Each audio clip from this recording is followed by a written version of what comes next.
Britt. Malak, welcome.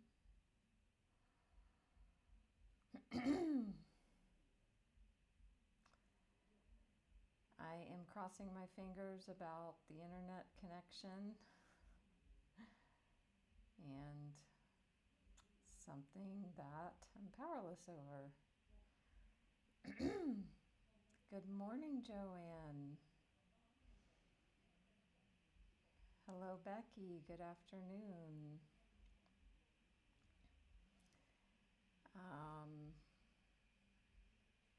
Hi, Bright from England as well. I usually don't go live at this time, so it's fun to see people joining in from different places.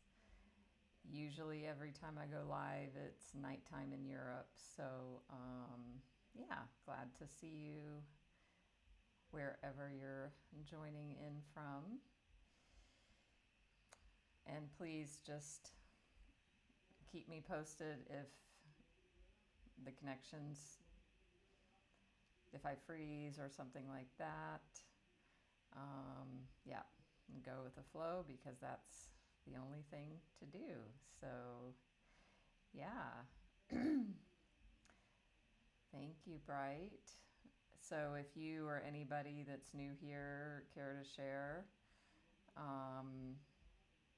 what brings you to this topic, or if you already know me, if you come regardless of topic, which of course I appreciate, and also want this to be valuable and relevant, which is why I schedule this, especially at this time for the holiday season for most people. It's time.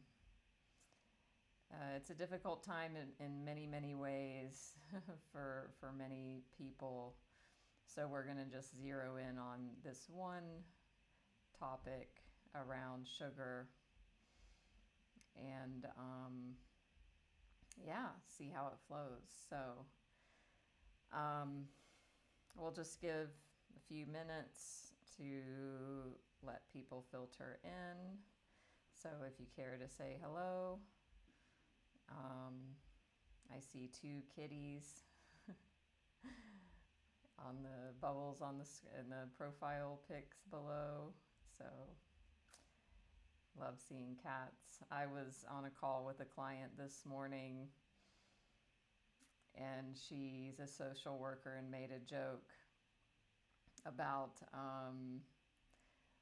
an icebreaker exercise that she would do, or they would do in meetings or something like that, of like, which cat are you today? And there would be different photos or pics of cats, one hanging from a tree, one purring, one wet. So, which cat are you today? And if you are new to me, I'll just go ahead and briefly introduce myself. I'm Natalie. I'm a spiritual life coach and Reiki master teacher. I see the internet is no bueno. So, yeah, I think it's just going to go up and down. I think nighttime here, I'm in Thailand. So if you are new to me, I'm a nomad, and right now I'm in northern Thailand, one of my favorite places on the planet. So I've been going live here on Insight Timer for coming up on 3 years. It's been such an amazing journey, an amazing blessing. I'm so grateful to Insight Timer and everyone here.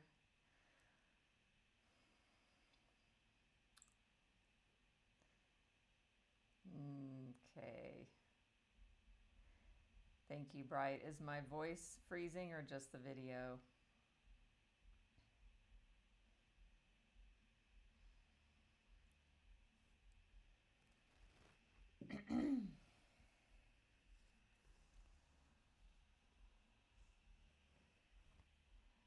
Okay, it looks like it's good again. Yeah, it's just going to go up and down. But yes, I was saying, grateful for Insight Timer. So if you're new to me, please give me a follow here. If you care to give a donation, you can do so here through the app. So Britt,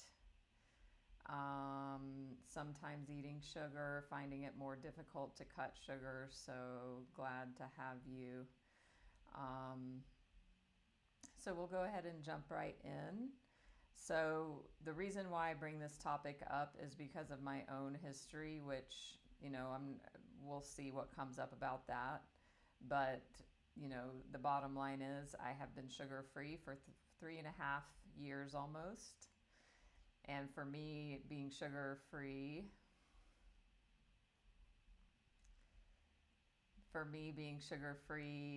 means that I have foods that I consider drug foods.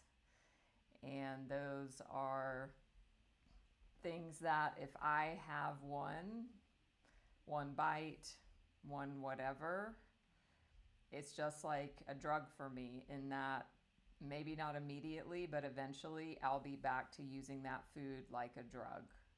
Can anyone relate to that with any foods? And Bright, if you think about the foods that you have difficulty staying stopped with, the sugary foods, does that pattern play out for you? If you care to answer. Hi EJ, good morning. So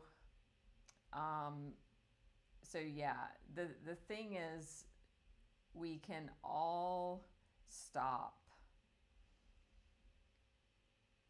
at some points. We can stop, but the problem is, can we stay stopped? So I love that Bright said nowadays is more difficult to cut sugar, and that they said cut it before, but sometimes eat it. So does anybody here have a pattern where you can stop it, but never over a long period of time?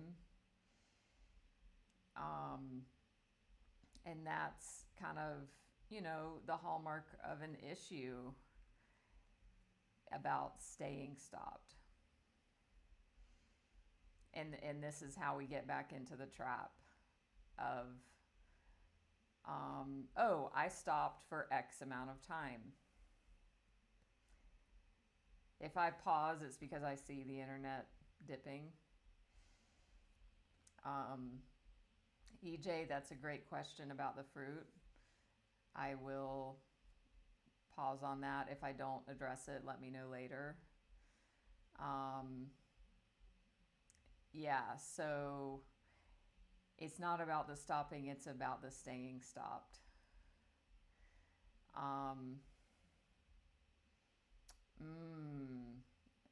And great comment too. If I had energy and willpower, I'd be able to cut it out, but lack both. Right.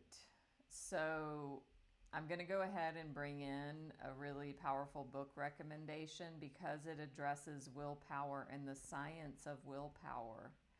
And this helps explain this idea of willpower, that it's like a limited resource that we have. And the book is called Bright Line Eating. I'm going to put it in the chat. I know at least one person here has heard of it. But if you know the book, let me know. But the author's name is Susan Pierce Thompson. She's a scientist. And she's an also recovering sugar addict and food addict. So she's got both pieces of, having the problem and also being a scientist, and she's done her own research about, willpower and things. So yeah, sure. Susan Pierce Thompson. Yes. Hi, Chandra. You were a junkie. Oh, like, do you mean a drug addict junkie or a sugar junkie? Sugar is a bigger, stupid monkey. So for me, I'm an addict, an alcoholic in long-term addiction recovery. It'll be 25 years clean and sober in a few months. And my personal experience is that sugar, it's been harder for me to quit.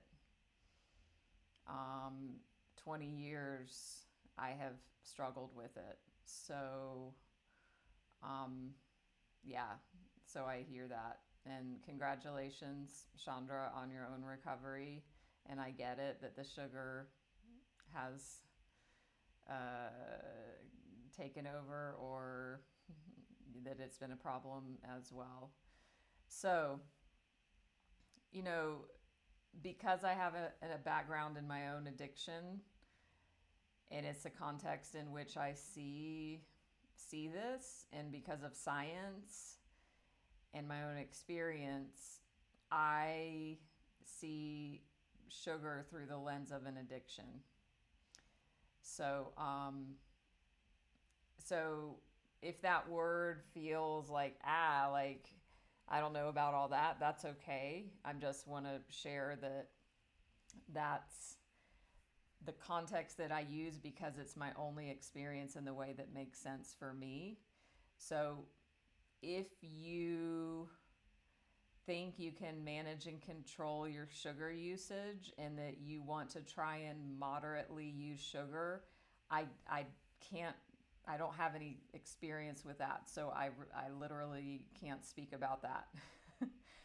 And if you can moderate it, and if you want tips on that, like, I'm not the resource, because for me it's a drug. Sugar is a drug, and it's all or nothing. So the purpose of this talk is to help illuminate that if that is you. And if you don't know, this talk may help you decide. Or if you know and you've been in denial, and like we're bringing something to light, and you actually might be like, wow, yeah, I've known this, but here it is in my face. And having an admission, that can be very powerful too, because who knows, maybe you'll be ready to stop. And I also want to bring in, the bit about holidays. So it's like, do you have a problem? If you do, what to do about it? If you're already like stopped or stopping or trying to stop, how do you deal during the holiday season? So I want to bring in those elements as well. So awesome, Chandra. Pamela, you can't either control the sugar. Is that what I'm hearing? Yeah, so, everyone, as far as not having direct control of your food, I hear that. I wouldn't, I don't know really, I don't know your situation, and that would be like a separate conversation. Though I can definitely appreciate that would make it difficult. So is anybody here like worried about the holidays and wanting to get or stay sugar-free? Is that a thing for some of you? Because I definitely want to bring that in. Ursula, Margot, okay, welcome. So let's dive in there, and we can see where the talk goes.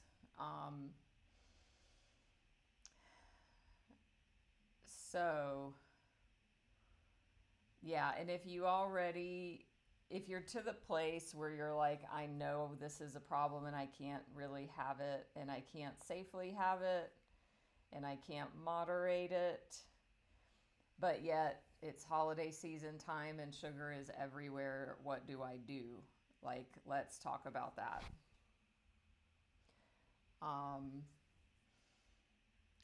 So does anybody have any holiday gatherings coming up that you're like wondering how you might have a conversation, or like if you care to share what's the biggest fear in the struggle, so we can bring that in directly, because there's so many different aspects, right? Um, yes. So thank you for that comment, and that this is going to be helpful for y'all. Yeah, so going to stay within laws, um, and the judgment. So how many of you, yeah, can relate um, to, it's like this pressure from family, from even if you go to a party. How many of you have been to a party, and it might even be alcohol, but have you ever been in a situation where people are like, oh, just have one, oh, just one bite, oh, it's a birthday party or it's a Christmas party, just have, oh, one glass of eggnog or one Christmas cookie, it's the holidays, let your hair down. Is that what you are coming up against? And what are some things that you have said? What have you tried? What has worked and not worked for you before? The thing is, when, like, it's hard until you've practiced it multiple times, right? Like, every day, all the time, really, because I live in Thailand and they put sugar in everything, I'm always like, no sugar, no sugar, no sugar, no sugar. Like, and because they put it also in their food. So it's easy. But, the first time, it's not so easy. I know it was my birthday a few years ago, and I was at my favorite cafe, and I mentioned it was my birthday, and they brought me out a free dessert. And for a minute, I contemplated having that. And I thought, well, it's my birthday. It's just this one time. It's just this one thing. It won't hurt. Can anyone relate to those justifications?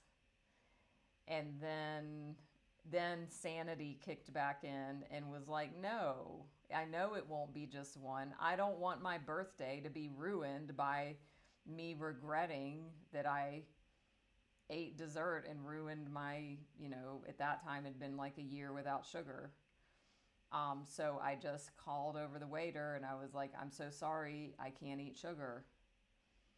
So some ways you can handle it is you can just say no thank you.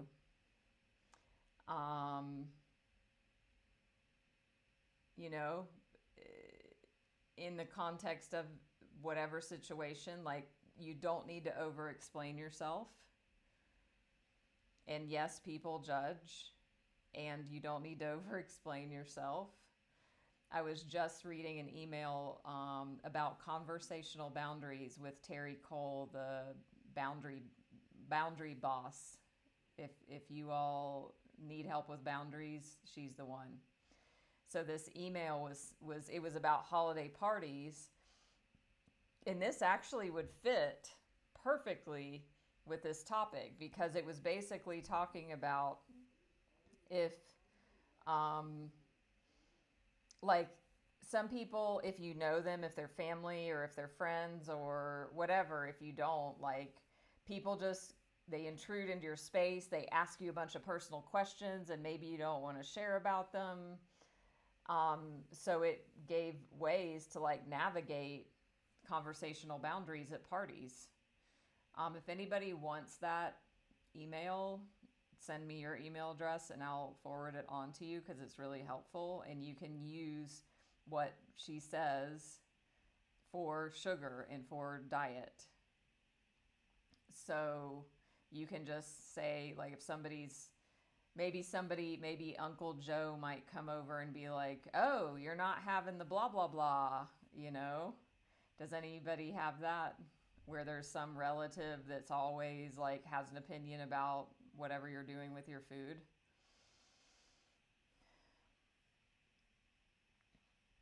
Hmm. Thanks for that comment, Bright. That's great. And so you had the experience of standing your ground around alcohol, which I have too, of course. Um, yeah, and I also refuse foods. And it does seem like sugar, there's this strange mental blank spot, as we would say in AA, where people don't get it. So you can say, I have a medical condition, or it's against doctor's orders. And if they're like, but just this one time, no, it's bit, he was very strict, or, these are strict orders. Thank you. Like, it doesn't matter that you tell a white lie to protect yourself in that instance. That's my opinion. When I first quit drinking, that's what was recommended. Like, if you go to a party and somebody offers you alcohol, oh no, and if they pressure you, I'm on medication, it'll interfere, the alcohol will interfere with the medication. You could say that about your food choices. If you're worried about there not being options there for you to eat beforehand for sure, and bring something that you can eat. I used to do this a lot because I was married. I lived in the American South. Oh my Lord, those holiday gatherings with the Southern foods. So I would bring my own, and I would just stick to that. But ultimately, you also get to take responsibility as well. Nobody can force a bite of sugar into your mouth. I mean, it's true. So the thing prior to you going into any sort of holiday experience where there might be these dynamics going on is that you choose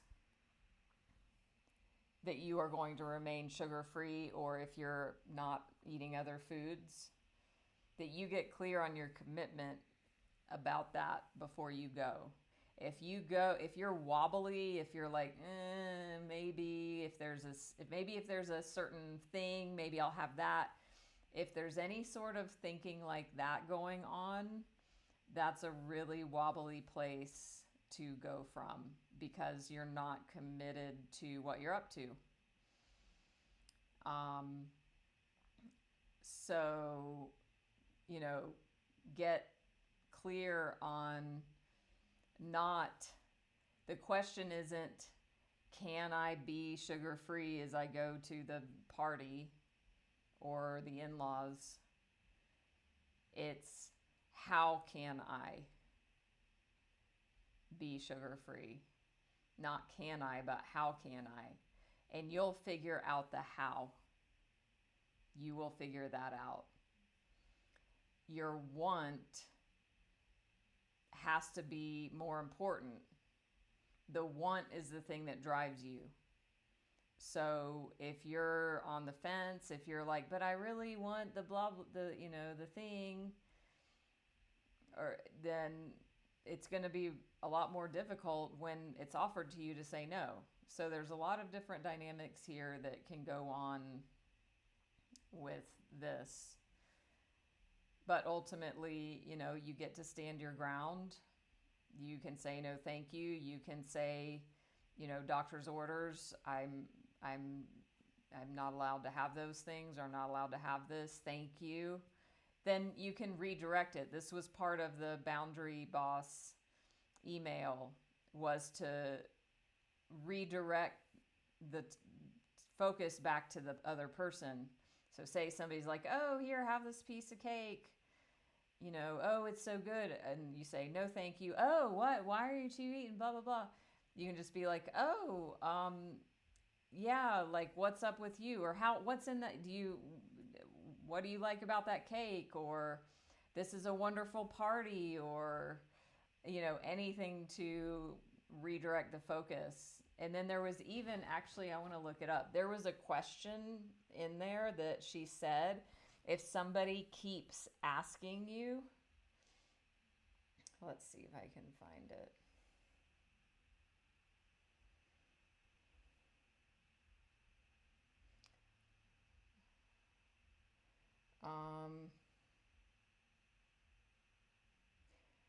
Yeah, the newsletter is called Conversational Boundary Scripts.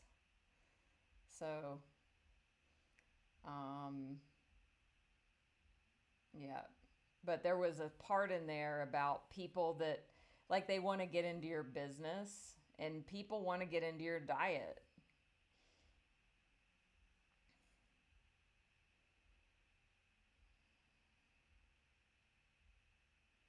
Mm, that's a great point, Bright. Yeah. And I mean, it doesn't, I'm not like, my internet is slow. It's loading. Um, it's not like condoning people's behavior and what I'm about to say. And also, it's like a tribal instinctual thing, because back in the day when we struggled to survive and have enough food, it was a thing that we um, the internet has really been testing my presence today. Yeah, it's just not loading a page. A very simple web page for no reason. um, it's not about condoning people's behavior, but there is like this like tribal thing. People want everybody else to like have some food. So it doesn't mean it's okay when you're pressured, but also I feel like sometimes people go on autopilot, and they don't even realize what they're doing. Finally, the page came up. So let's see.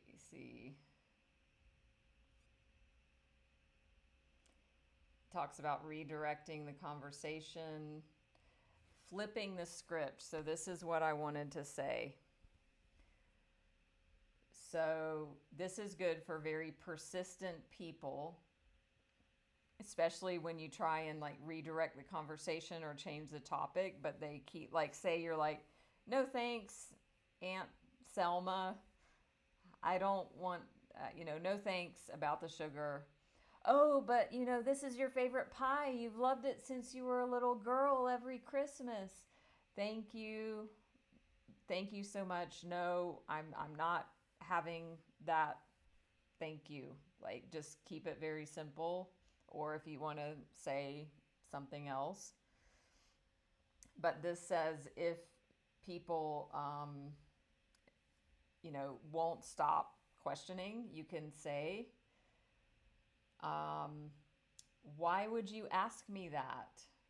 Or why would you want to know that? If they are asking, maybe that sugar example isn't the best, but like if somebody keeps trying to probe into your private life and you don't want to talk about it, or maybe they're like, why did you quit sugar? Blah, blah, blah, blah, blah. Who said you had to? Like, what are you trying to do? And you're like, you don't want to talk about it. You can be very direct if you've tried to steer the conversation and say, why would you ask me that? Or you could say, why would you want to know that? That's a very,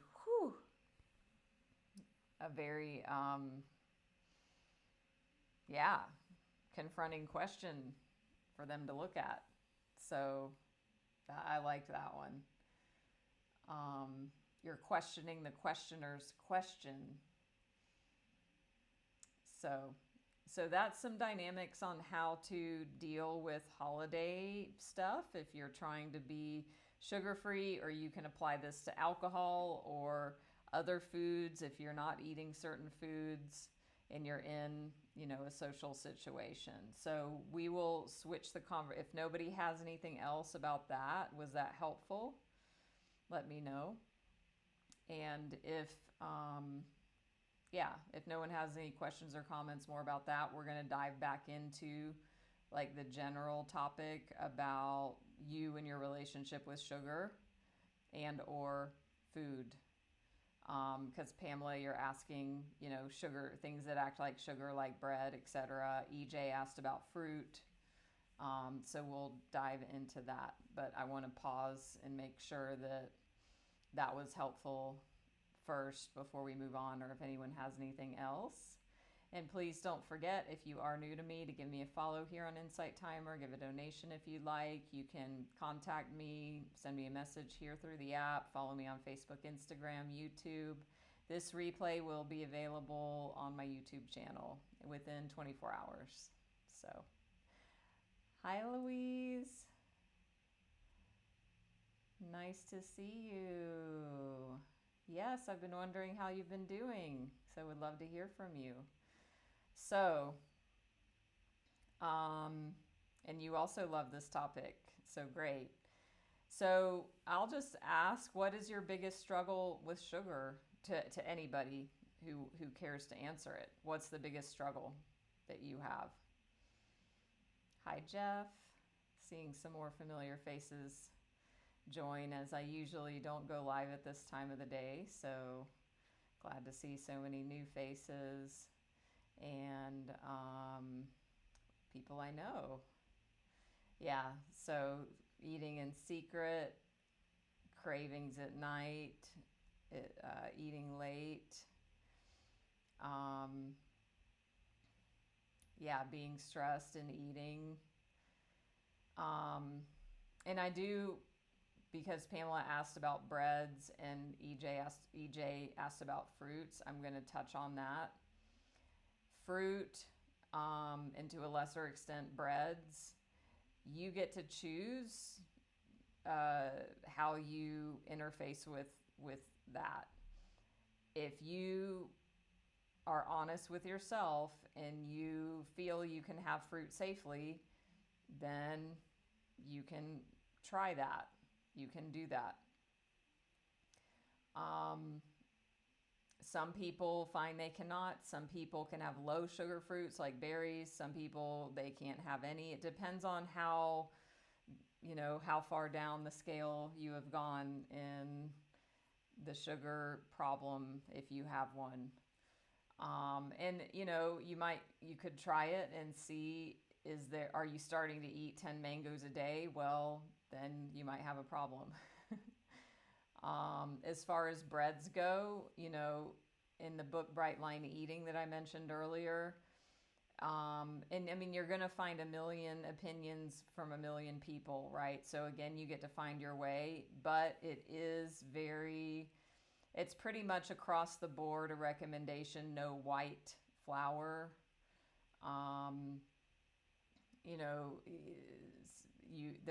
That we can have whole topic discussions on these sorts of things. And I think the bigger issue is like your relationship with it in general, and you can find your way. It's best to have support. You can't do this alone. That's why 12-step programs work so well, because there's support.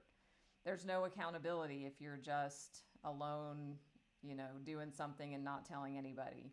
Then if you, eat sugar, nobody knows but you. So it's really helpful to have a community of support. A coach. I've coached people on this before. I've had group coaching on this before. There's a million resources for that, which is awesome. Mango season. I said mangoes because I live in Asia and I love mangoes. So I was thinking maybe I should say apples, because people in the West maybe aren't going to be relating to mangoes, but I was wrong. Rita, I don't know if you were here earlier, but I did share that I'm an addict and alcoholic in long-term sobriety, and I think there's a handful of us here. So it's so common when people quit, especially if they were, drinking, had a drinking problem, like I did. It's easy to go to sugar because alcohol is sugar in the body, and also just the addictive pattern. So,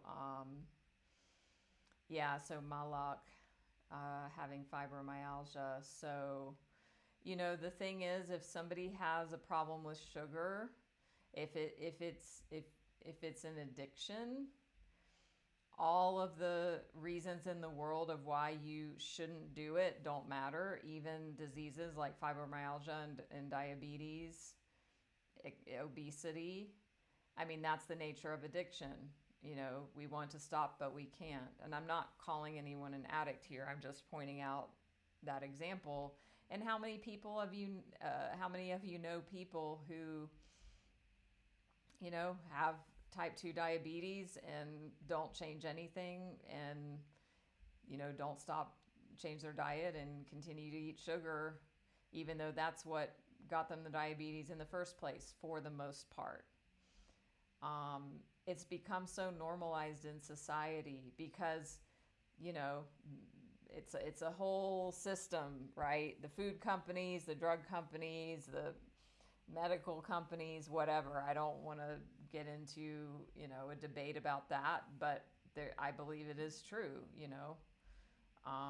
Sugar is a drug that is peddled, and obesity is skyrocketed and all these diseases over the past, 50 years. So the point of that is that you can do something about it. You can, opt out of that system by choosing something differently. The thing is, if it's an addiction for you, you've got to be ready. You've got to have hit a bottom and had enough.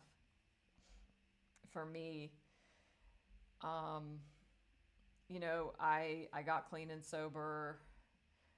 Then I quit smoking after maybe a year or two sober, and then I started with a sugar, and that was in 2003. So yeah, 20 years ago. So this sugar thing, I've been off and on for 20 years, and even in 2004, I remember knowing I had an addiction to sugar and trying to stop.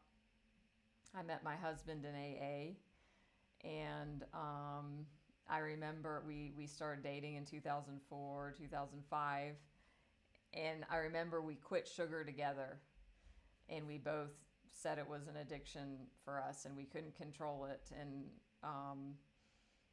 then I remember I started eating it again in secret, and I didn't tell him. I mean, that's a classic addict thing.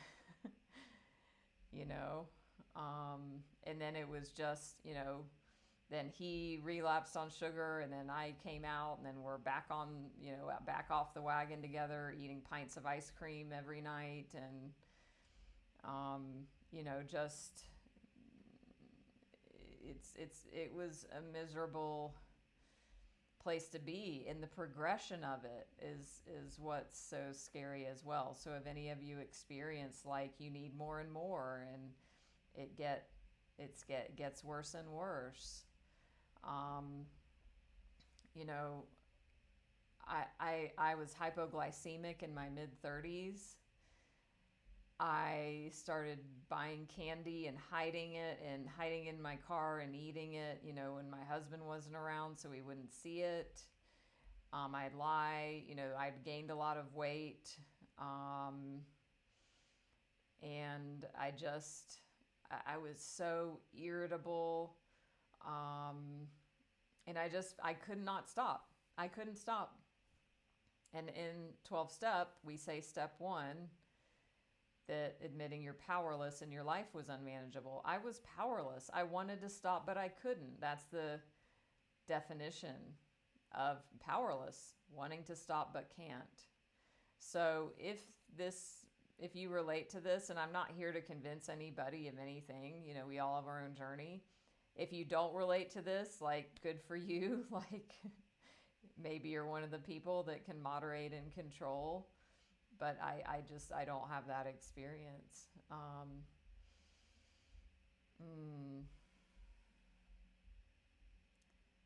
Okay, Louise. Yeah, the COVID weight, that's definitely been a thing for so many. So that's great. You're losing weight, um, and you do eat usually fruit. So, that might be enough for you. Time will tell. Um, if the thing is, if you have, not you specifically, but if you're hearing this, if, like, for me, I have 2 decades of off and on trying, having a period being sugar free, and then having that thought again, oh, this time it'll be different, oh, I can have this. Actually, I shared about it in my sugar free group the other day. This was just 2 days ago. I was at this restaurant here, and the owner offered me this, he offered me ice cream. And I was like, oh, no, thanks, I don't eat sugar. I mean, it's so natural. Oh, no, thanks, I don't eat sugar. No, And he's like, oh, well, we have this. This is made with dates. It was like some sort of frozen-y dessert thing made with dates. And I did consider it. There was a split second, or like 5 seconds, where I was like, eh. And then I told him, I was like, no, thank you. That's a slippery slope for me. I said, I haven't had sugar in 3 years. And although I do eat fruit, it's not worth it. And he's like, I'm on a weight loss journey too, and I know how hard it is. So he actually was a good person for me to disclose to. But yeah, I just was like, and I don't like the date dessert stuff anyway, but it's symbolic, right? So, and that could be the thing. Maybe I could safely have that one desserty thing, but who knows, tomorrow, next week, next month, I may then justify the next thing. So yes, time will tell. So Kim, you phased out candies, and honey is a problem. I'm so glad you brought that in, because yes, honey is healthy. Yes, there's positive attributes to it. If you're addicted to sugar, it's not okay. It's because it's sugar. So sometimes, because again, I live in Asia, so things are a little bit different over here with all that stuff, but it'll be like, no sugar, and they'll be, oh no, well, this has coconut sugar. No, that is sugar. So any kind of sweeteners, so even the Bright Line Eating book talks about that artificial sweeteners, although they don't give the insulin response that sugar gives, that it still does something in the brain to where it keeps the cycle going. I mean, and they're bad for many, many reasons, but the bottom line is that there's no need to sweeten anything. When I do my individual coaching with clients who are giving up sugar, I know I had somebody once say, oh, there's these chickpea flour, cookies and with dates, and I don't even know if they were sweetened with like a honey or anything, but I remember being like, it's not like, okay, those ingredients, sure, they may be okay, but it's about the energy of why are you having a cookie? What is it within you that feels you need a cookie? That is, you're not eating for sustenance. And that's what I mean about the example with that, frozen dessert thing. That's has the energy of a treat, of a dessert, and I don't need that, and I don't want to gamble with that. Um, so there's so many things to consider here. So if you think you have a problem, if this is resonating and you don't know where to start, because for me, I came from, a 12-step background where no alcohol, no drugs. I haven't had a drop of alcohol. I mean, well, whatever, except when I accidentally took a sip of a drink at a club in South Korea 10 years ago. um, you know, I haven't had, well, I've had some drags of cigarettes, but I haven't had a cigarette since 2001. So that stuff is like, man, like no more ever again. And this is why earlier I was like, I've quit alcohol and drugs, but for me, the sugar has kind of been more of a challenge because, we have to eat. So in the beginning, whenever I was figuring all of this out, or it was very hard for my mind to comprehend because I'm like, sugars and everything, we have to eat. I can quit alcohol, I can quit drugs, I can quit cigarettes, but I can't quit eating. But you can quit eating the things that are like drugs for you. So the exercise is for you to make a list of those things. So I always give this as like the introductory baseline exercise for somebody that wants to get clarity on this and put it down so you can have something to go by. Thanks, Louise. So if you're up for this, and it's like if you do this, if you put this stuff down on a piece of paper, that's a big step. You might actually do something about it. Are you ready? So you can make 3 lists, and they're color coded like a stoplight, so red, yellow, and green. So in the red list is going to be everything you cannot safely have, that you can't safely moderate or control over any length of time. So you get really honest with yourself and not put something on there because you've been able to quit it before. Have you been able to stay stopped for a long period of time? That's the question. So for me, the things in that list are ice cream, cookies, candies, cakes, all pie, any sugary, desserty, junky thing. And then syrups or honey and things like that. Okay. So when this practice was given to me, it was like an aha moment because I'm like, oh, this helps me to kind of put things into a container. Just like I know I don't drink alcohol because I was an alcoholic. If I take a drink, it's going to activate that again, no matter how long I've stopped, eventually at some point.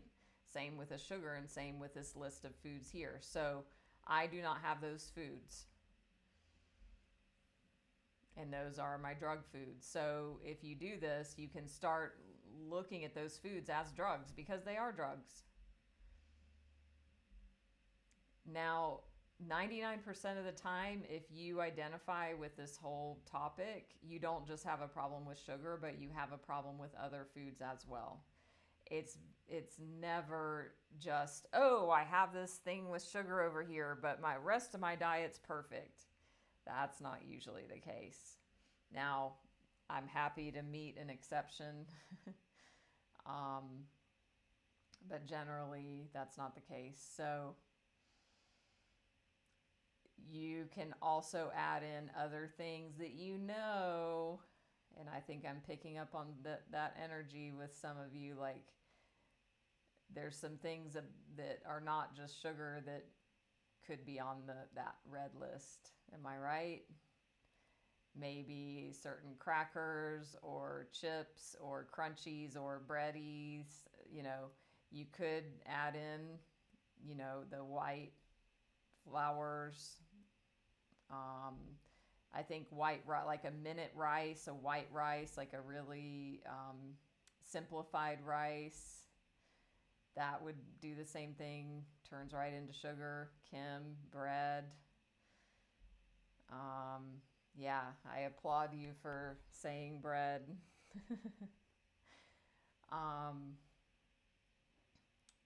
So, there is 12-step programs for this sort of thing, and they have sponsors there, which are like coaches in a sense. They're mentors. If you want to dive deeper and get, some support on creating that list, etc. But yeah, super noodles. Yeah, I appreciate y'all's honesty and courage in saying that, because even if you like say this and maybe you make a list and put it down, but you still eat the sugar, you can't unsee that list. You can't unsee what you're seeing right now. So it's a step, right? And also don't fool yourself. And also too, if you're not ready to stop, don't beat yourself up. I've been coaching somebody for 2 years around all of these things, and it came up at one point about, if you're going to eat it and you are, the least you can do is not beat yourself up that you're eating it, right?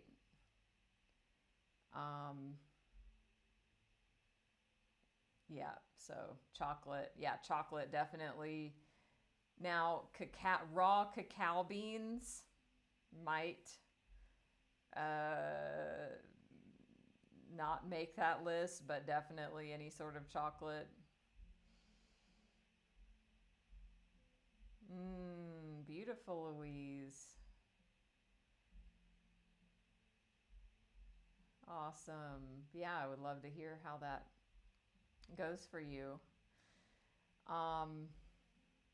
So then we'll go to the yellow list. So the yellow list are things where if you truly feel into your intuition and your soul, where you're like, I don't know if this is a red, or you can have it sometimes. Now, if you're a sugar addict, none of the sugar is going to be there. This is for other things. One of my favorite examples is nuts.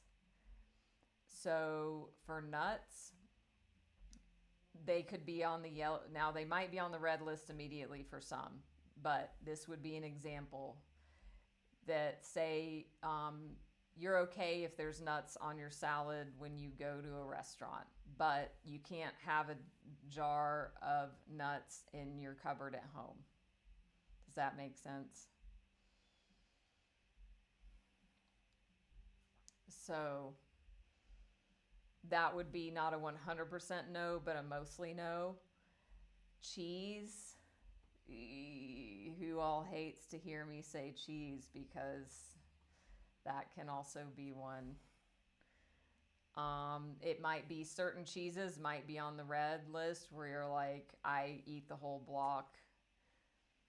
But there might be like Parmesan, like you're not gonna. Now, some people might overeat, and I mean, we don't want to say 100% anything about, like, because everyone's different, and Parmesan might be a food for some, and that's okay that they would be on their red list. But I would think generally, for the most part, that would be another example. Maybe certain cheeses could be on a yellow list, use with caution, and then they might need to move to red, or some of them might need to be on the red list.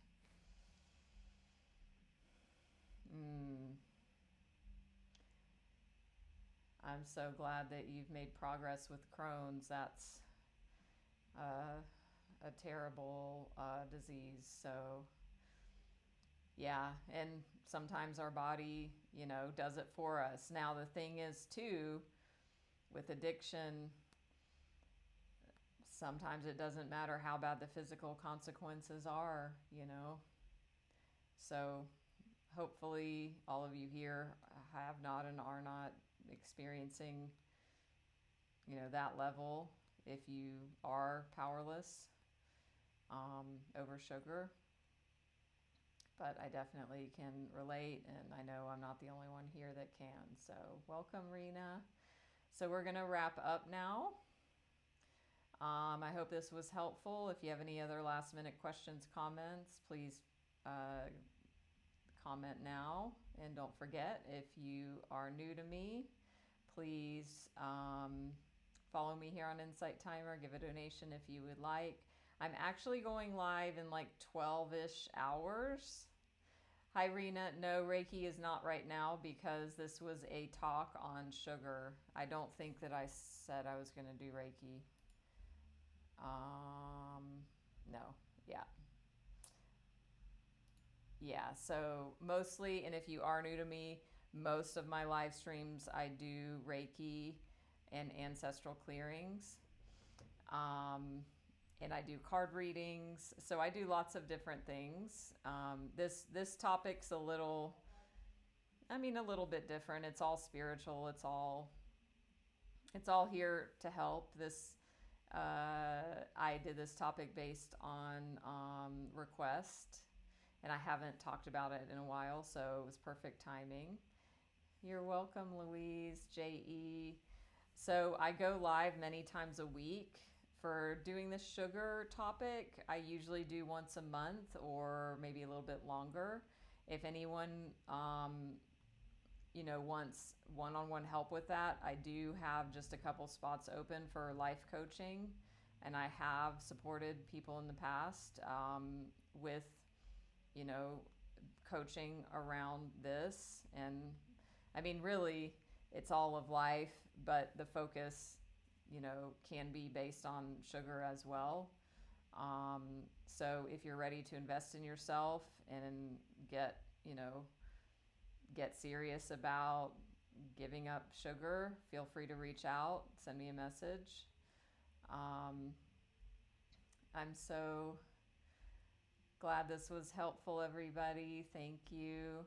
And yeah, so I'm going live in about 12 hours, and I know some of you likely will be joining me, and I will look forward to seeing you. And also, for those that will be joining later, I have a question, or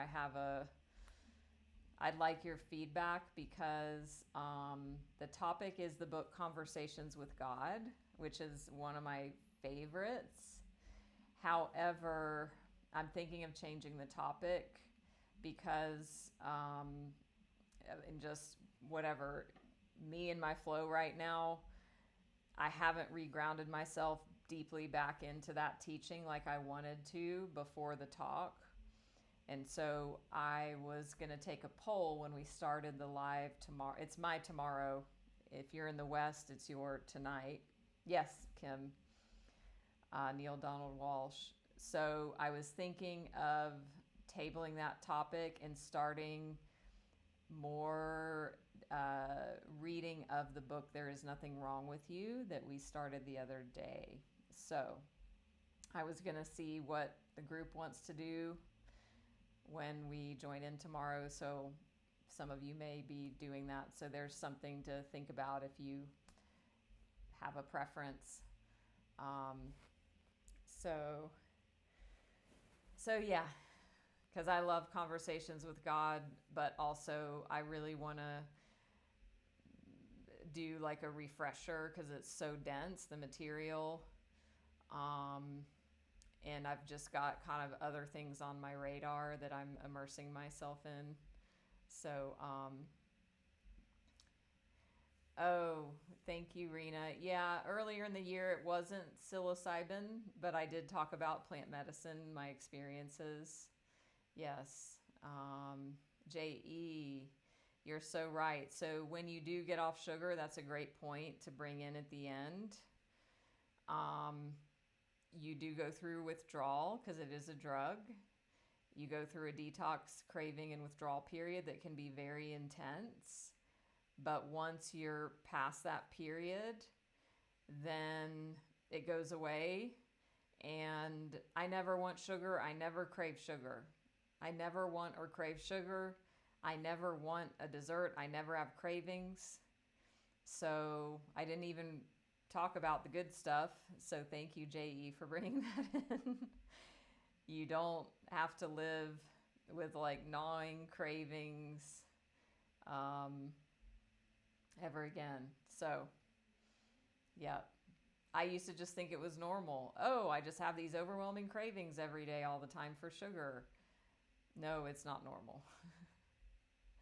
So, I'm going to sign off now, and I will see you all very soon.